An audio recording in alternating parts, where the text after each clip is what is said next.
हम सभी के साथ कभी न कभी ऐसा ज़रूर होता है। मतलब मान लीजिए किसी ने कोई बहुत ही जटिल रिपोर्ट पढ़ी है या किसी नए विषय पर एक काफ़ी लंबा विस्तृत लेख खत्म किया है। हाँ, और उस वक्त ऐसा लगता है कि बस अब तो महारत हासिल हो गई। बिल्कुल। लैपटॉप बंद करते समय दिमाग में एक अजीब सी संतुष्टि होती है कि वाह, अब तो ये विषय पूरी तरह से क्लियर हो गया है, सब समझ आ गया है। लेकिन असली टेस्ट तो तब होता है ना जब कुछ दिन बीत जाते हैं। सही बात है। फिर 2 या 3 दिन बाद किसी मीटिंग में कोई उसी विषय पर एक छोटा सा व्यावहारिक सवाल पूछ लेता है और दिमाग बिल्कुल खाली। एकदम ब्लैंक हो जाता है। हाँ, वो सारी जानकारी जो कुछ दिन पहले इतनी स्पष्ट लग रही थी, अचानक धुंधली हो जाती है। ऐसा लगता है जैसे हमने सब कुछ समझ लिया था, लेकिन असल में हमारे हाथ कुछ नहीं लगा। देखिए, इस स्थिति को ना साइकोलॉजी में इल्यूजन ऑफ कॉम्पिटेंस कहा जाता है। मतलब क्षमता का भ्रम। क्षमता का भ्रम, ये काफी दिलचस्प शब्द है। होता क्या है कि हमारा दिमाग अक्सर किसी जानकारी को पहचानने और उसे असल में याद करके लागू करने के बीच का जो अंतर है ना, उसे समझ नहीं पाता। मतलब रिकग्निशन और रिकॉल में कंफ्यूज हो जाता है। बिल्कुल। जब हम कोई बहुत ही अच्छी तरह से लिखी गई रिपोर्ट पढ़ते हैं तो विचार बहुत आसानी से प्रवाहित होते हैं और हमारा दिमाग सोचता है कि क्योंकि इसे पढ़ना आसान है इसलिए इसे समझना और याद रखना भी आसानी होगा। तो हम जानकारी को सिर्फ ग्रहण करने को ही असली ज्ञान मान बैठते हैं। हाँ, लेकिन असल में जानकारी का इनपुट होना और उस जानकारी को हमारे दिमाग के न्यूरल नेटवर्क में इस तरह से बैठाना कि ज़रूरत पड़ने पर उसका इस्तेमाल किया जा सके, ये दोनों बहुत ही अलग-अलग प्रक्रियाएं हैं। और आज की दुनिया में तो ये समस्या और भी विकराल हो गई है। हम एक ऐसे युग में हैं जहां सूचनाओं की कोई कमी नहीं है, बल्कि सच कहूं तो सूचनाओं की बाढ़ आई हुई है, जिसे हम इंफॉर्मेशन ओवरलोड कहते हैं। एकदम सही। हमारे पास हर वक्त इतना कुछ पढ़ने, सुनने और देखने को है कि ये ओवरलोड एक रोजमर्रा की बात हो गई है। तो आज के इस विस्तृत विश्लेषण का हमारा मुख्य मिशन इसी समस्या को सुलझाना है। कि जानकारी को सिर्फ निष्क्रिय होके पढ़ने के बजाय उसे गहराई से कैसे समझा जाए। हाँ, और साथ ही उस सीखे गए ज्ञान को उपयोग वास्तविक जीवन की जो जटिल परिस्थितियां होती हैं उनमें ठोस और सटीक निर्णय लेने में कैसे किया जाए। और इस चर्चा को दिशा देने के लिए हमारे पास 2 बहुत ही मजबूत ढांचे हैं। बिल्कुल। एक तरफ हमारे पास ए खटाना का लर्न टू लर्न सिस्टम है, जो मूल रूप से ये सिखाता है कि नई जानकारी को दिमाग में सही तरीके से एंकर कैसे किया जाए। और दूसरी तरफ मार्टिन अबूत का critical thinking for decision making course है, जो हमें ये समझाता है कि उस अर्जित ज्ञान का उपयोग करते समय हम अपने ही कॉग्निटिव बायस मतलब संज्ञानात्मक पूर्वाग्रहों का शिकार होने से कैसे बचें। सही कहा। तो चलिए इसे थोड़ा विस्तार से समझते हैं, क्योंकि ये चर्चा केवल किताबी ज्ञान इकट्ठा करने के बारे में नहीं है, ये हमारे सीखने के तरीके को पूरी तरह से बदलने के बारे में है। और अगर हम उस पहले चरण की बात करें जहां हम जानकारी को व्यवस्थित करना शुरू करते हैं, तो अक्सर लोग क्या करते हैं, वो बस नोट्स लेना शुरू कर देते हैं। हाँ, हाइलाइटर लिया और बस रंगना शुरू कर दिया। बिल्कुल। लेकिन खटाना का सिस्टम इसे एक अलग नजरिए से देखता है। ये एक मजबूत नींव बनाने पर जोर देता है और दिलचस्प बात यह है कि इसके लिए नोटबुक LM जैसे AI टूल्स का उपयोग किया जाता है। तो क्या ये चैट GPT जैसा ही है जहां हम कुछ भी पूछ लेते हैं? नहीं, इसे पारंपरिक AI के इस्तेमाल से अलग समझना बहुत जरूरी है। अच्छा। आमतौर पर लोग AI से एक ओपन एंडेड या खुला सवाल पूछते हैं, जहां जानकारी का सोर्स क्या है यह हमेशा स्पष्ट नहीं होता है। हाँ, कई बार तो AI खुद ही गलत जानकारी बना के दे देता है, जिसे हेलुसिनेशन कहते हैं। लेकिन नोटबुक LM के साथ दृष्टिकोण पूरी तरह से ग्राउंडेड होता है। ग्राउंडेड से आपका मतलब है कि वो सिर्फ दिए गए सोर्स पर ही बात करता है? बिल्कुल। मान लीजिए किसी के पास 50 पन्नों की एक बहुत ही जटिल वित्तीय रिपोर्ट है। उस रिपोर्ट को AI में फीड किया जाता है और फिर गाइडेड चैट के जरिए सिर्फ उसी दस्तावेज के आधार पर डेटा को टेबल्स में बदला जाता है या फिर मुख्य विचारों का एक माइंड मैप तैयार किया जाता है। मतलब ये सारा जो एक्स्ट्रा शोर शराबा है उसे हटाकर सिर्फ सबसे प्रासंगिक जानकारी को एक ढांचे में लाने की प्रक्रिया है। एकदम सही। पर देखिए, यहीं पर मुझे एक बड़ा खतरा भी नजर आता है। वो कैसे? मेरे हिसाब से AI से एक बेहतरीन माइंड मैप बनवा लेना और उसे सिर्फ स्क्रीन पर देखते रहना, ये तो फिर से उसी क्षमता के भ्रम को पैदा कर सकता है ना, जिसके बारे में हमने शुरू में बात की थी। ये काफी अच्छा पॉइंट है। मुझे यहाँ एक उपमा की याद आ रही है। मान लीजिए कोई व्यक्ति YouTube पर एक बहुत ही विस्तृत वीडियो देखता है कि साइकिल कैसे बनाई जाती है। वीडियो में पहियों, चेसीज और गियर्स को जोड़ते हुए देखना बहुत आसान और एकदम तार्किक लगता है। वीडियो खत्म होने पर उस व्यक्ति को लग सकता है कि भाई वो तो खुद एक मैकेनिक बन गया है। हाँ, उसे लगता है कि वो तुरंत एक साइकिल खड़ी कर देगा। बिल्कुल, लेकिन जैसे ही उसे असली पुर्जे और एक पाना पकड़ा दिया जाए, उसे समझ ही नहीं आएगा कि शुरुआत कहाँ से करनी है। तो निष्क्रिय होकर पढ़ना या सिर्फ बने बनाए माइंड मैप को देखना उस वीडियो को देखने जैसा ही तो है। ये एक बहुत ही सटीक तुलना है। और आपको बता दूं कि इसी वजह से खटाना के सिस्टम का जो अगला कदम है वो है सक्रिय जुड़ाव, या जिससे हम एक्टिव लर्निंग कहते हैं। मतलब सिर्फ देखना काफी नहीं है? बिल्कुल नहीं, साइकिल खुद बनानी पड़ेगी। इस प्रक्रिया में व्यक्ति को माइंड मैप के हर नोड या हर एक बिंदु को खोलकर देखना होता है। उससे जुड़े लक्षित सवाल पूछने होते हैं। और सबसे महत्वपूर्ण हिस्सा वो है जिसे सिस्टम में मास्टरी या महारत कहा गया है। तो ये महारत हासिल कैसे होती है? यहाँ सीखी गई बातों को एक ब्लॉग पोस्ट या फिर एक इन्फोग्राफिक में ढालना होता है। एक मिनट, इन्फोग्राफिक बनाने का विचार मुझे बहुत दिलचस्प लगा, पर ये केवल डिजाइनिंग के बारे में तो नहीं है ना? नहीं, बिल्कुल नहीं। इसका डिजाइन से कोई लेना देना नहीं है। तो फिर इसका मुख्य उद्देश्य क्या है? होता क्या है कि जब कोई व्यक्ति दो अलग अलग कॉन्सेप्ट्स के बीच इन्फोग्राफिक में एक लाइन खींचने की कोशिश करता है और उसे अचानक से ये समझ नहीं आता कि ये दोनों आपस में जुड़े कैसे हैं। ओह, तो उसे तुरंत अपनी समझ की कमी का एहसास हो जाता है। बिल्कुल। ब्लॉग लिखते समय या इन्फोग्राफिक बनाते समय हम जानकारी को अपने ही शब्दों में फिर से प्रस्तुत कर रहे होते हैं। हाँ, हम उसे अपनी भाषा में ट्रांसलेट कर रहे होते हैं। और ये प्रक्रिया दिमाग को उन जगहों को पहचानने पर मजबूर कर देती है जहां जानकारी अधूरी रह गई है।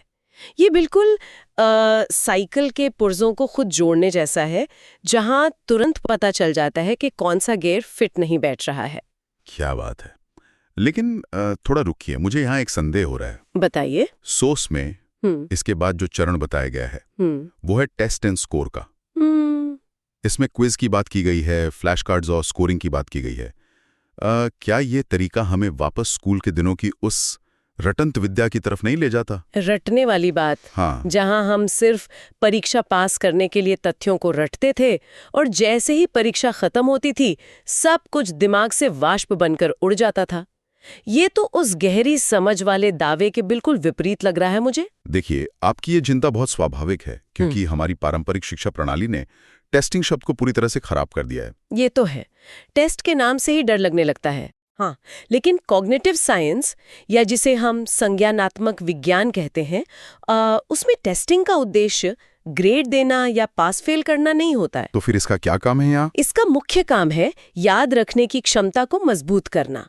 जब हम कोई क्विज देते हैं और दिमाग पर जोर डालकर किसी जानकारी को याद करने की कोशिश करते हैं ना, तो उस जानकारी को वापस लाने की ये जो प्रक्रिया है, यही दिमाग में मौजूद न्यूरल पाथवे को और गहरा कर देती है। अच्छा, मतलब ये साबित करने के लिए नहीं है कि हम कितने होशियार हैं, बल्कि ये दिमाग के लिए एक तरह की कसरत है। बिल्कुल सही कहा आपने। ये एक मेंटल वर्कआउट है और सिस्टम इस बात पर जोर देता है कि शुरुआत तो सरल फ्लैश कार्ड से होती है, लेकिन जो असली महारत है वो तब आती है जब मध्यम या उच्च स्तर के परिस्थिति आधारित सवाल पूछे जाते हैं। परिस्थिति आधारित मतलब सिनारियो बेस्ड सवाल? हाँ, यानी सवाल ये नहीं होता कि इस सिद्धांत की परिभाषा क्या है, बल्कि सवाल ये होता है कि मान लीजिए आप एक कंपनी के मैनेजर हैं, सप्लाई चेन टूट गई है।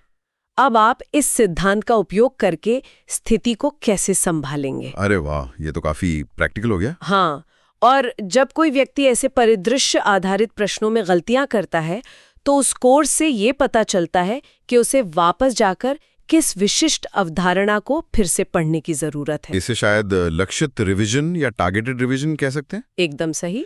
तो ये रटना नहीं है। हाँ, ये असल में एक डायग्नोस्टिक टूल है जो बताता है कमी कहाँ है। तो चलिए, अब तक की चर्चा से ये तो बहुत स्पष्ट हो गया है कि किसी जटिल विषय को गहराई से कैसे समझना है और उसे अपने दिमाग में पक्का कैसे करना है।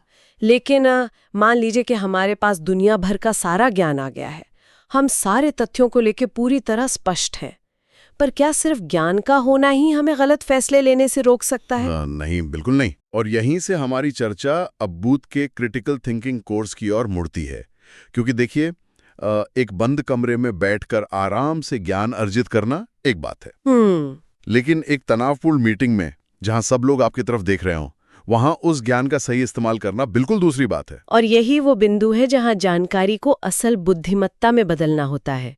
और अब बुद्ध का कोर्स बहुत स्पष्ट करता है कि आलोचनात्मक सोच या क्रिटिकल थिंकिंग का मतलब केवल तर्क वितर्क करना या दूसरों की गलतियां निकालना नहीं है। अक्सर लोग क्रिटिकल थिंकिंग को बस आलोचना करने से ही जोड़कर देखते हैं। हाँ, जो कि गलत है। ये मूल रूप से एक मानसिकता है, मतलब एक खुला दिमाग।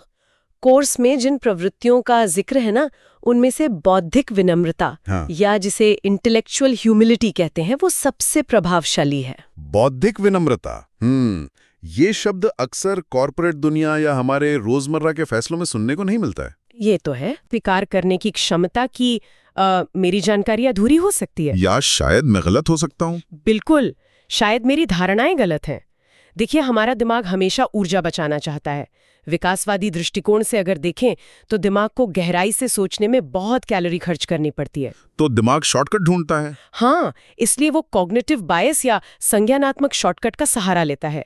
हम किसी भी स्थिति को देखते ही तुरंत किसी निष्कर्ष पर पहुंच जाना चाहते हैं, बिना पूरी बात समझे। और बौद्धिक विनम्रता उसी ऑटोमेटिक रिएक्शन को रोकने वाला ब्रेक है। क्या बात है, बहुत ही बढ़िया उपमा है ये। यह हमें एक पल रुकने और ये पूछने के लिए मजबूर करती है कि क्या मैं सही समस्या का समाधान कर रहा हूँ या सिर्फ उस समस्या का जो मुझे सबसे पहले दिखाई दी। और देखिए, यहाँ बात सच में बहुत दिलचस्प हो जाती है, क्योंकि जब हम इन संज्ञानात्मक शॉर्टकट्स और निर्णय लेने के खतरों की बात करते हैं ना, तो हम अति आत्मविश्वास यानी ओवर कॉन्फिडेंस और भावनात्मक पूर्वाग्रह जैसी चीजों को देखते हैं। बिल्कुल।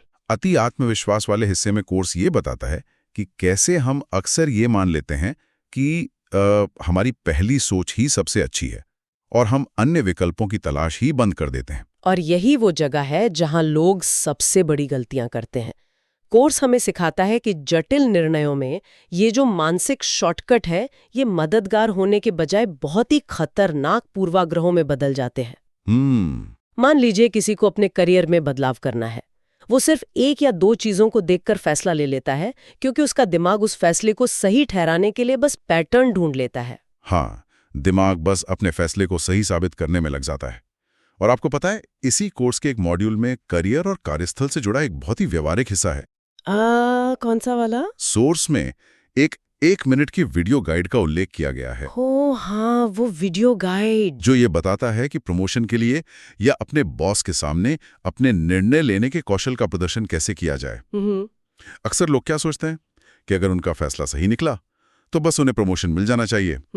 लेकिन ये वीडियो कुछ और ही समझाता है। हाँ, ये वीडियो गाइड वास्तव में इस बात पर केंद्रित है कि आप अंतिम निर्णय तक पहुंचे कैसे। ये दिखाना उस निर्णय के परिणाम से ज्यादा महत्वपूर्ण है। प्रोसेस ज्यादा जरूरी है आउटकम से। बिल्कुल। अगर आप अपने बॉस के सामने अपने कौशल का प्रदर्शन कर रहे हैं तो इसके स्पष्ट कदम होने चाहिए।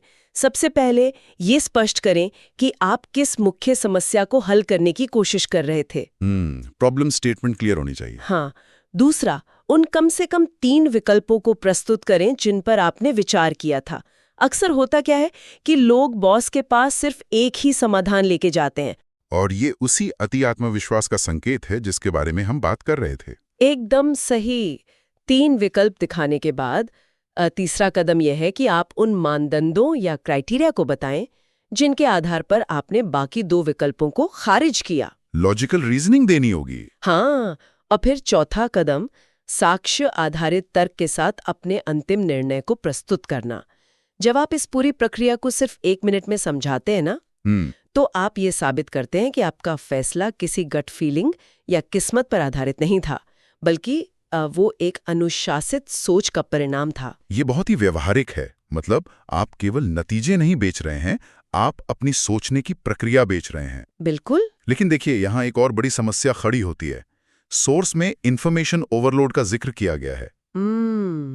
ये आज की सबसे बड़ी समस्या है। हाँ, आज जब हम कोई बड़ा फैसला लेने बैठते हैं, चाहे वो कंपनी के लिए एक नया सॉफ्टवेयर खरीदना हो या अपनी जिंदगी का कोई बड़ा फैसला हो, हाँ, हमारे पास इतनी ज्यादा जानकारी उपलब्ध है कि हम बस अंतहीन शोध में ही फंस कर रह जाते हैं। रिसर्च ही खत्म नहीं होती। सही बात है। तो हम ये कैसे तय करें कि कब रुकना है? ये कैसे पता चले कि अब और डेटा इकट्ठा करने की कोई जरूरत नहीं है? देखिए, इसे साइकोलॉजी में एनालिसिस पैरालिसिस या विश्लेषण का लकवा कहा जाता है। Analysis paralysis. कोर्स इस बात पर बहुत जोर देता है कि यद्यपि कई विकल्प होना अच्छी बात है, लेकिन अत्यधिक विकल्प होना कभी मददगार नहीं होता। मतलब चॉइस ओवरलोड हो जाता है। बिल्कुल। अगर आप सॉफ्टवेयर वेंडर्स की तलाश कर रहे हैं तो 20 वेंडर्स का डेटा होने से आपको कोई मदद नहीं मिलेगी। आप सिर्फ और सिर्फ भ्रमित होंगे। तो इसका उपाय क्या है? इसका सबसे अच्छा उपाय है जानकारी इकट्ठा करना शुरू करने से पहले ही स्पष्ट निर्णय मानदंड या डिसीजन क्राइटेरिया तय कर लेना। एक मिनट, मतलब इंटरनेट पर सर्च करने से पहले ही ये लिख लेना कि मेरी मुख्य जरूरतें क्या हैं? जी बिल्कुल। आपको पहले ही तय करना होगा कि मैं केवल उन विकल्पों पर विचार करूंगी जो बजट X के अंदर हों, जिनमें Y फीचर हो और जिनका डिप्लॉयमेंट टाइम Z हो। और जब ऐसे विकल्प मिल जाएं तो? जब आपको ऐसे 2 या 3 विकल्प मिल जाएं जो इन सारी मानदंडों को पूरा करते हो, तो आपको अपनी खोज तुरंत रोक देनी चाहिए और उन्हीं में से चुनाव करना चाहिए। क्या बात है। अगर आप ऐसा नहीं करते हैं तो आप हमेशा इस डर में रहेंगे कि शायद अगले पन्ने पर कोई और बेहतर विकल्प छुपा हो। और शायद वो बेहतर विकल्प कभी मिले ही ना। बिल्कुल। और इसके साथ ही एक और पूर्वाग्रह जुड़ा हुआ है जिस पर हम अक्सर ध्यान नहीं देते। सोर्स में से हाइंडसाइट बायस कहा गया है, जिसे हम घटना के बाद की समझ का पूर्वाग्रह कह सकते हैं। हाँ, ये बहुत आम है। जब हम कोई फैसला लेते हैं और वो गलत साबित हो जाता है तो लोग अक्सर क्या कहते हैं, मुझे तो पहले से ही पता था कि ये काम नहीं करेगा। हाँ, सब अचानक से एक्सपर्ट बन जाते हैं। लेकिन असल में उन्हें पहले से कुछ नहीं पता होता। ये इंसानी स्वभाव की सबसे बड़ी कमियों में से एक है। हमारा दिमाग ना घटनाओं के घटित होने के बाद एक ऐसी कहानी गढ़ लेता है जिससे लगता है कि परिणाम पूरी तरह से पूर्वानुमानित था। हाइंडसाइट बायस हमारे पिछले फैसलों के मूल्यांकन को बहुत व्यक्तिपरक और पक्षपाती बना देता है। तो इससे बचा कैसे जाए? इसीलिए अगर हमने फैसले से पहले अपने मानदंड और तर्क लिख कर रखे हों, जैसा कि हमने अभी एनालिसिस पैरालिसिस वाले हिस्से में बात की, हाँ, डिसीजन क्राइटेरिया, हाँ, तो बाद में जब हम उस फैसले की समीक्षा करते हैं ना, तो हम निष्पक्ष रूप से देख सकते हैं कि क्या हमारी प्रक्रिया सही थी या नहीं, बजाय इसके कि हम सिर्फ परिणाम के आधार पर खुद को या दूसरों को दोष देने लगें। तो आखिर इस सबका क्या मतलब है?